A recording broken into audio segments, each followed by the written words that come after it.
बच्चों, आज हम लोग 12th क्लास की फिजिक्स में बहुविकल्पी प्रश्नों के सीरीज का आज हम लोग लेक्चर नंबर 6 पढ़ने जा रहे हैं। और आज हम लोग जो पढ़ेंगे वो क्वेश्चन इस प्रकार से हैं। जिसमें पहला क्वेश्चन दे रखा है, एक कोण वाले प्रिज्म के पदार्थ का अपवर्तनांक √2 है, यानी n की वैल्यू दे रखी है, तथा न्यूनतम विचलन कोण 90 - a यानी डेल्टा m का मान दिया है। तो कह रहा है कि a यानी कैपिटल A का मान बताओ कितना होगा, यानी प्रिज्म का कोण पूछ रहा है। तो देखिए, प्रिज्म के अपवर्तनांक का सूत्र आप लोगों ने पढ़ा है, n = होता है sin a plus delta m/2 upon sin a/2। ये फार्मूला पढ़ रखा है। इसमें आपको n और डेल्टा m की वैल्यू लगानी है। तो n की वैल्यू कितनी लगा दें, जब देखो जगह थोड़ी कम है, आपको इसमें एडजस्ट करना पड़ेगा। इसमें n की वैल्यू है √2 और sin a plus delta m की वैल्यू है 90 - a, तो 90 - a upon 2 upon sin a/2। तो ये देखो, a से ये माइनस का है प्लस का है, 90/2 में 45 बचा, यानी बचा कितना, √2 = sin 45 अपान sin a/2। ये तो बचा। यहां से हमको वैल्यू किसकी निकालनी है, sin a/2 की वैल्यू निकालो पसंद करके। तो क्या हो जाएगा, sin 45 बटे √2। sin 45 का मान 1/√2 होता है, तो 1/√2 और √2 पहले से, तो कितना बचाएगा 1/2, यानी sin a/2 की वैल्यू आ गई 1/2। तो a/2 की वैल्यू कितनी हो जाएगी, जरा यहां देखो, a/2 की वैल्यू कितनी हो जाएगी, a/2 की वैल्यू ये हो जाएगी 30 डिग्री। sin 30 की वैल्यू होती है बटे, तो इसका a/2 की वैल्यू कितनी हो गई 30, तो a की वैल्यू कितनी हो जाएगी 60 अंश। 60 अंश इसका आंसर हो जाएगा। तो जो ऑप्शन में 60 लिखा होगा वो आंसर सही माना जाएगा। ऑप्शन नंबर थर्ड जो पार्ट है आंसर का वो सही होगा इसका। ठीक है, इस प्रकार से क्वेश्चन को थोड़ा सॉल्व करके आंसर निकाल करके टिक लगाएंगे तो कंफर्म रहेगा कि हमारा आंसर सही लगा है। ठीक है, अगला क्वेश्चन है हमारा, लैम्डा तरंगदैर्घ्य का प्रकाश एक प्रकाश सुग्राही पृष्ठ पर गिरता है जिसका कार्यफलन hc/λ0 है। प्रकाश इलेक्ट्रॉन का उत्सर्जन होगा जब, ये ऑप्शन दे रखे हैं, λ > λ0 या λ > λ0 या λ 2λ0 या इनमें से सभी, यानी किसी भी प्रकाश का तरंगदैर्घ्य गिरे तो उससे इलेक्ट्रॉन बाहर आएगा। ये चौथा ऑप्शन कह रहा है। तो इसमें ये बताना है कौन सा सही होगा। तो देखिए, आपने अगर कार्यफलन की परिभाषा अगर पढ़ी है तो उसमें ये बताया जाता है कि वो न्यूनतम ऊर्जा जो किसी धातु से प्रकाश इलेक्ट्रॉन उत्सर्जित कर सके, यानी फोटॉन की वो न्यूनतम ऊर्जा जो किसी धातु से प्रकाश इलेक्ट्रॉनों का उत्सर्जन कर सके, उससे हम क्या कहते हैं, कार्यफलन। यानी कार्यफलन से अगर कम प्रकाश की ऊर्जा है तो फिर उससे इलेक्ट्रॉन बाहर नहीं आएगा। तो इलेक्ट्रॉन उस कब संभव होगा, जब प्रकाश फोटॉन की जो ऊर्जा होती है hν होती है, लेकिन उसको हम लोग क्या लिख सकते हैं, hν की जगह c/λ, क्योंकि इसके कार्यफलन की वैल्यू hc/λ टर्म पर लिखी गई है। तो आपको ये फोटॉन की ऊर्जा हो गई, इसका मान हमेशा कार्यफलन से ज्यादा होना चाहिए, यानी hc/λ से ज्यादा होगा तभी इलेक्ट्रॉन बाहर निकलेंगे, उत्सर्जन तभी संभव है। तो इसका मतलब अगर इसको सॉल्व करके देखो तो क्या आंसर आ जाएगा, hc कट जाएगा, 1/λ is greater than 1/λ0। Cross multiply करा दो तो क्या आ गया, λ0 इज ग्रेटर देन λ। ये क्रॉस मल्टीप्लाई तो आएगा। अब देखो, इसमें ऑप्शन में लैम्डा पहले लिखा था, आप लैम्डा को इसके रीअरेंज करके लिख सकते हैं, लैम्डा ये इज लेस देन λ0। इसको इस क्रम को ऐसे लिख दो, भाई λ0 इज ग्रेटर देन लैम्डा है, तो लैम्डा इज लेस देन λ0 हो जाएगा। तो ऑप्शन नंबर कौन सा सही हो जाएगा इसमें, option number first, lambda is less than λ0। यानी जो आपतित प्रकाश की जो फोटॉन की तरंगदैर्घ्य है वो λ0 से कम होनी चाहिए, देहली तरंगदैर्घ्य से कम होनी चाहिए, तभी इलेक्ट्रॉन उत्सर्जन होगा। ठीक है, तो इस प्रकार से हम इस क्वेश्चन को कर सकते हैं। अगला क्वेश्चन है हमारा, यल भुजा के वर्ग ABCD के कोने A व C पर आवेश Q1 तथा B व D आवेश माइनस Q2 है।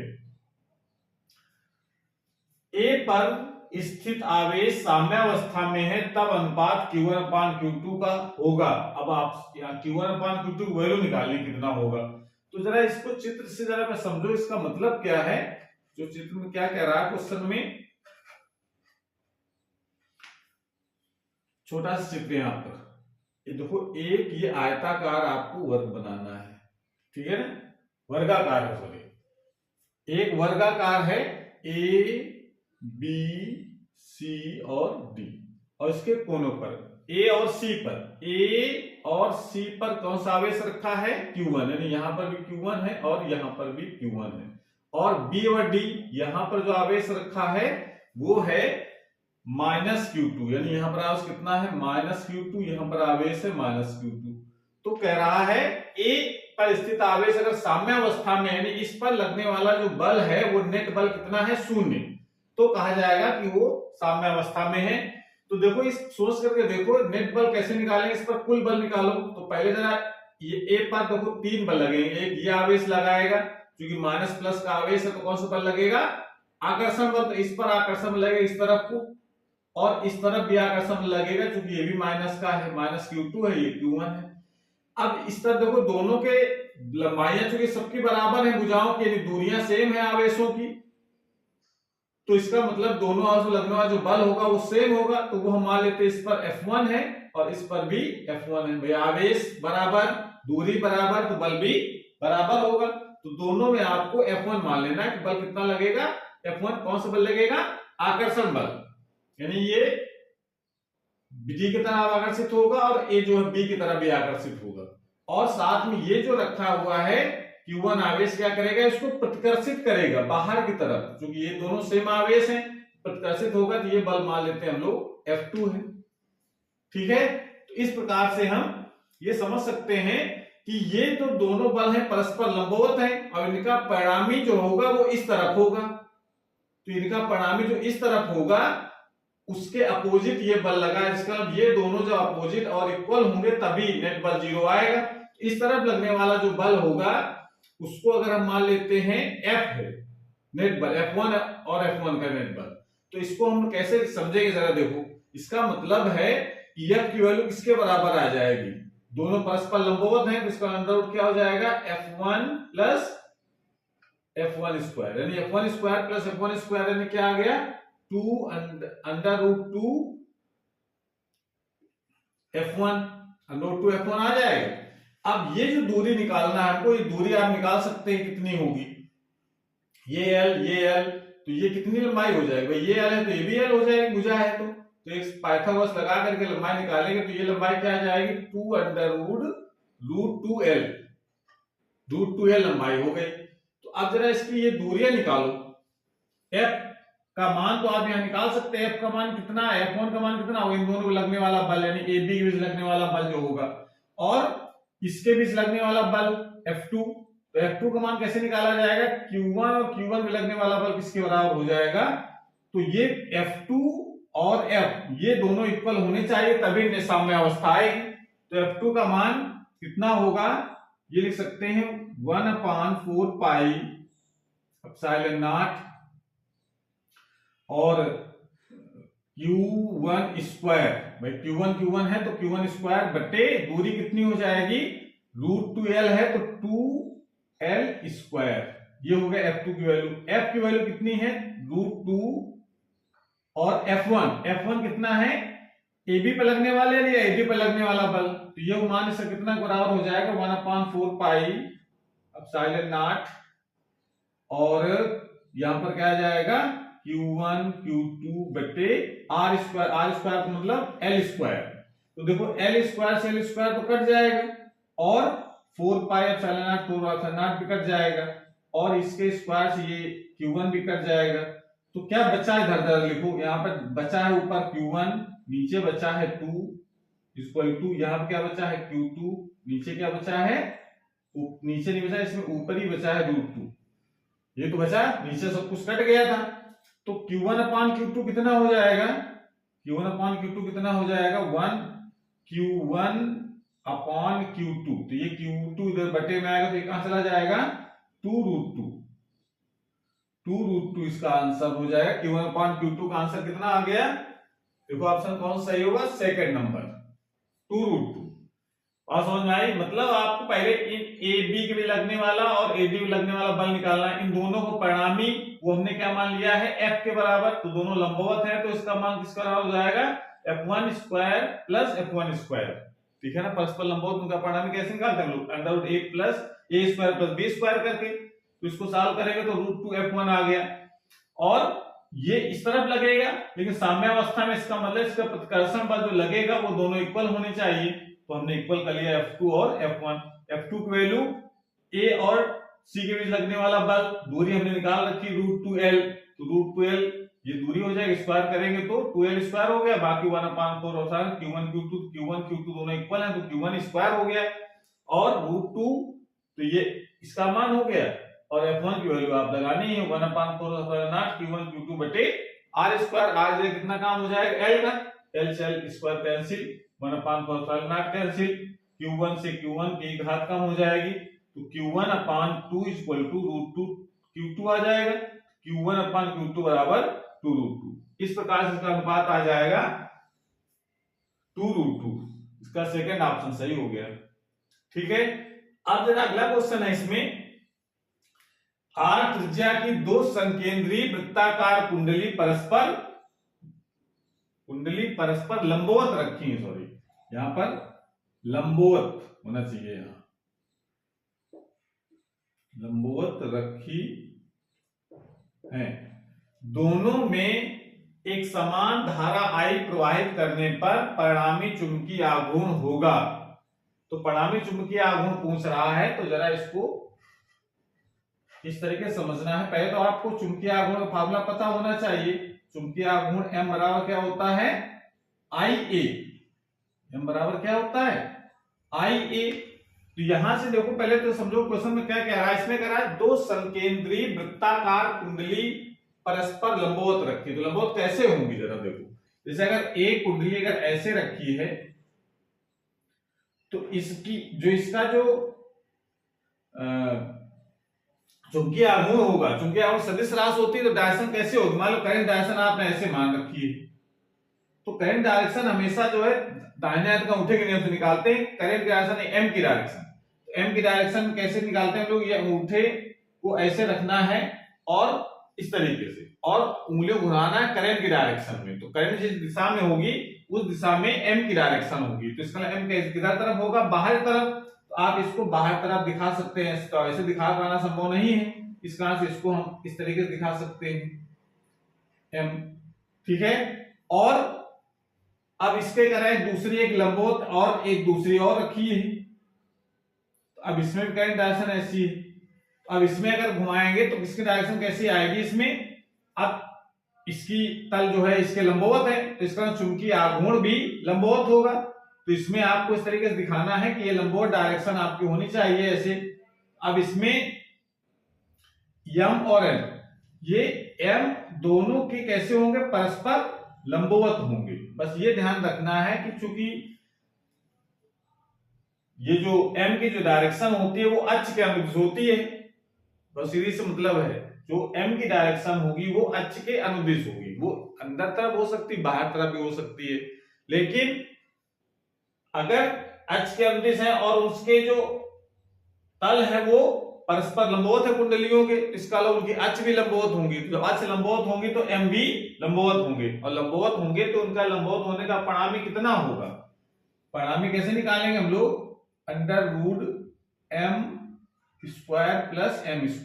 तो इसका टोटल M का मान किसके बराबर हो जाएगा, √2M के बराबर हो जाएगा।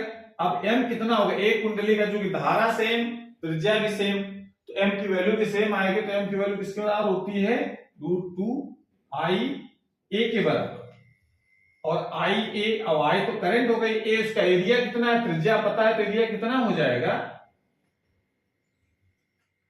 तो इसका जो मान आ जाएगा वो √2 और I और A कितना होगा, पाई आर स्क्वायर। ऐसा कहीं दिख रहा है ऑप्शन में √2 आई और पाई आर स्क्वायर, यानी ये √2 पाई आई आर स्क्वायर ये दिख रहा है इसमें, ठीक है ना। तो इसका ऑप्शन नंबर इसका फर्स्ट सही हो जाएगा, बाकी कुछ ऑप्शन इसके गलत होंगे। तो बात क्लियर हुई। मतलब आपको समझना है कि चुंबकीय आघूर्ण की जो दिशा होती है वो हमेशा अक्ष के अनुदिश होती है, केंद्र से, केंद्र पर होगी इसका स्टार्टिंग होगी और अक्ष के अनुदिश होगी। मतलब कुंडली ऐसे है तो ऐसे मतलब इसकी अक्ष अगर ऐसे है तो इस तरफ यह होगी या तो इस तरफ होगी, डिपेंड करता है करंट की डायरेक्शन कैसी है। और करंट डायरेक्शन के हिसाब से एम की डायरेक्शन होगी, उसको कैसे निकालते हैं हम लोग, दाहिने हाथ के अंगूठे के नियम से। उंगलियां धारा दिशा मोड़ना है तो अंगूठा जिस दिशा में होगा, ऐसे करंट बह रही तो इस तरफ होगा एम की डायरेक्शन, अगर करंट ऐसे बह रही तो इस तरफ होगा। तो इस हिसाब से और कह रहा है कि तल उनके लंबवत है तो इसका मतलब कि अक्ष भी लंबवत होंगे, और अक्ष अगर लंबवत अगर है तो उनका जो चुंबकीय आघूर्ण होगा वो भी लंबवत होगा, और लंबवत चुंबकीय आघूर्णों का जो परिणामी होता है, कुल पूछ रहा है कितना आघूर्ण होगा, तो उसका परिणाम कैसे निकालेंगे, √a² में b² का सूत्र लगा करके, a b m है b b m है तो √m² प्लस m² करके सॉल्व करेंगे, m की वैल्यू लगा देंगे ia और a की जगह लगा देंगे पाई आर स्क्वायर। इस तरह से ऑप्शन नंबर फर्स्ट सही हो जाएगा। ओके, उसके बाद लास्ट क्वेश्चन है हमारा आज का, वो है 100 मेगाहर्ट्ज आवृत्ति की एक समतल वैद्युत चुंबकीय तरंग निर्वात में धन x अक्ष की दिशा में गतिमान है। किसी बिंदु पर यदि विद्युत क्षेत्र E 6.0 J कैप वोल्ट प्रति मीटर हो तो चुंबकीय क्षेत्र B का मान होगा, मतलब B बताना है कितना होगा। तो आपने पढ़ा होगा विद्युत चुंबकीय तरंग में फार्मूला होता है E और B के बीच रिलेशन, और वो रिलेशन क्या होती है उसको अगर यहाँ यूज करना है, C होता है E/B। अब C की वैल्यू आप लगाएंगे, C की वैल्यू कितनी लगा देंगे, 3 × 10⁸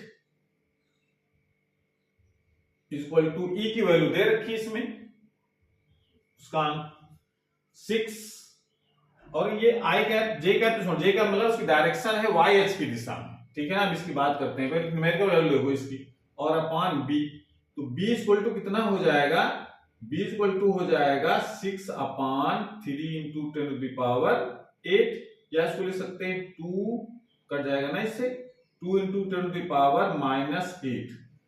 अब उसका मात्रा लिख देंगे हम लोग टेस्ला। अब यहां पर देखो 2 × 10⁸, ये तो आप इसका आंसर होगा, लेकिन अब इसमें तो ऑप्शन ढूंढना, तो यहाँ देखो 2 × 10⁻⁸ यहाँ पर भी लिखा है, यहाँ पर भी लिखा है, माइनस चिन्ह लगा, साथ में के भी है, के कैप है, यहाँ भी उतना लिखा है, जे कैप लिखा है, यहाँ इतना लिखा है। तो कैसे जाने कि ऑप्शन नंबर कौन सा सही होगा, तो देखिए परिमाण तो इसका इतना ही होगा, तो इतना ही होगा, मतलब जिसमें इसमें परिमाण ये लिखा है वो ऑप्शन तो सही होंगे, लेकिन जे कैप और के कैप में कौन सा सही होगा ये जरा देखना है। तो आपको ये याद रखना है कि जिस दिशा में विद्युत चुंबकीय तरंग चलती है उसके लंबवत जो वैद्युत वेक्टर होते हैं, वो जो वैद्युत वेक्टर होते हैं उसके लंबवत होते हैं, तरंग चलने की दिशा के लंबवत, और जो चुंबकीय क्षेत्र के जो कंपन होते हैं वो x और y दोनों के लंबवत होते हैं। मतलब कह सकते हैं कि तरंग चलने की दिशा विद्युत चुंबक जो चुंबकीय क्षेत्र है उसके कंपन और विद्युत क्षेत्र उसके कंपन तीनों परस्पर लंबवत होते हैं। तो जब ये सोचो किस दिशा में हो सकता है, तो देखो जो तरंग है वो चल रही है x अक्ष की दिशा में, इसका मतलब I कैप की दिशा में तरंग चल रही है, इसका मतलब I कैप की दिशा में तो हो नहीं सकता है B और E। अब बचता है चुंबकीय क्षेत्र, ये J कैप लिखा है, इसका मतलब इसकी डायरेक्शन किसकी दिशा में है, y अक्ष की दिशा में, इसका मतलब y अक्ष और x अक्ष की दिशा में B नहीं हो सकता है। तो अब कौन सी दिशा बचती है, K यानी Z अक्ष, तो Z अक्ष की दिशा में K कैप इसमें लगाना पड़ेगा, तो ऑप्शन आपका सही आएगा। तो K कैप किसमें लगाए, जिसमें ये न्यूमेरिकल वैल्यू Q 2 × 10⁻⁸, तो यार माइनस हो नहीं सकता है, ठीक है ना। तो K कैप ये ऑप्शन नहीं हो सकता है, ये तो आपसे परिमाण ही गलत है। इसमें ऑप्शन में परिमाण सेम है पर डायरेक्शन, J डायरेक्शन में यानी E और B दोनों एक ही दिशा में हो सकते हैं। कैसे होते हैं, परस्पर लंबवत, और वो तरंग चलने की दिशा के भी लंबवत होते हैं। इसका मतलब एक ही ऑप्शन बचता है हमारा first number 2 × 10⁻⁸ K cap Tesla. के कैसे बताता है विद्युत जो चुंबकीय क्षेत्र के जो कंपन है वो जेड अक्ष की दिशा में हो रहे हैं। इस प्रकार से इन ऑप्शनों को हम लोग सही से ढूंढ सकते हैं कि कौन सा आंसर सही होगा। तो आज की क्लास हम यहीं पर समाप्त करते हैं। अगली क्लास में फिर हम लोग नए क्वेश्चनों के साथ आएंगे। तब तक पढ़ाई करते रहिए। Best of luck.